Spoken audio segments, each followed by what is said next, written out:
Hey folks, welcome to TreyMiller.com. Today is September the 12th and I'm with Jim Lewis from Covenant Mortgage. And today we just want to talk a little bit about the mortgage market, what rates are doing, credit requirements and things like that. So just tell me a little bit about what's happened recently in the mortgage market. What are rates doing? You know, what should buyers try to beware of today? Okay. Trey, it's a pleasure joining you this morning, and obviously interest rates have hit historical lows in the last couple of weeks. As of the reports that came out on Friday, rates are again at 50-year lows. So we haven't seen this lower rate since April of 1959. And that's even a little bit before I was born. But obviously you got the 30-year fixed at the 4.25 range. You got affordability at an all-time high, meaning that 72.5% of Americans who earn the median household income of $62,500 can afford to go out and buy a home. Wow. This is the first time in history, this period of the last 24 months, that we've ever seen it above 70 before.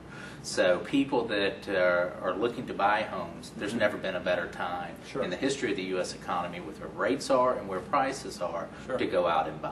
Sure. Now, when I'm talking to people on the street and just buyers, there's this idea that if I want to buy a house, I have to have like 20% down. I mean, is that the case? Absolutely not. There's 5% down options that they can go conventional. You can even put a little of 3% down on a conventional, but you have to be pretty clean and pristine credit to be able to do that. But you also still have the FHA option of only putting down 3.5% and allowing the seller to pick up even more of the costs associated with obtaining the financing. They can pay up to 6% of the sales price toward the borrower's cost for closing costs, as well as their prepaid items going into their escrow accounts. So we see a lot of first-time buyers still going with that option due to the fact that cash to close is one of their biggest hurdles. So that's a way that they can overcome that with minimal down payment and then minimal cost into getting into the finance. Now, with the FHA program, is there a cap on the amount of the sales price, what that should be?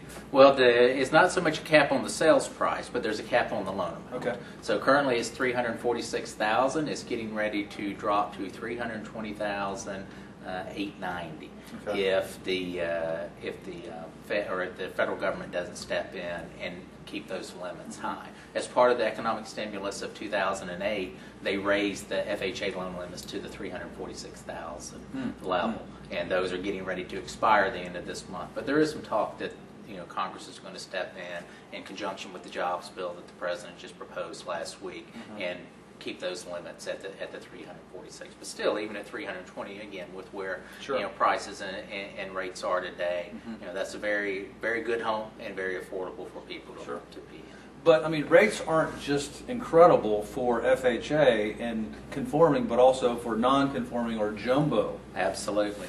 We're seeing, it's typical, a lot of people in the jumbo market are still looking at borrowing on the short end of the interest rate curve, meaning that they still look a lot at the 5 and 7 and 10-year adjustables because they don't see themselves being in that home or having that home for a 30-year period or a 30-year window.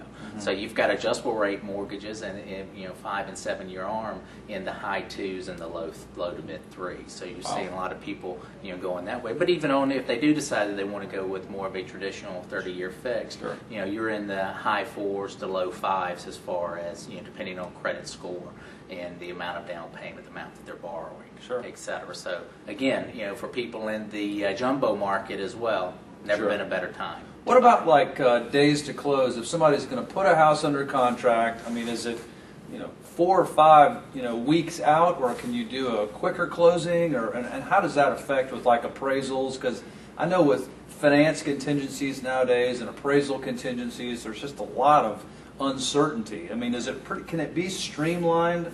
At this day in the market? Absolutely, especially on the conventional and the FHA, we can get those closed much quicker. On the jumbo, they're a little bit riskier, or the investment market looks at them as a little bit riskier. So there's a smaller pool of investors that'll buy those loans from us. So those can take a little bit longer. But on an FHA or a conventional loan, if the borrower comes to us prepared to close, we can close in as little as 10 days. Wow. We are consistently doing it in 21 days. Our average days to application to closing as a company right now is 21 days. Wow. So it doesn't have to take a long time for someone to find something and get into the home. That's incredible. Well, folks, you hear it from Jim Lewis right here at Covenant. It sounds like the mortgage market is strong, healthy, and sustainable. So we're excited to have you here, and this is just great news. Well, great. It's good to be with you, and appreciate the time. Thanks for the mortgage update. Certainly. So long.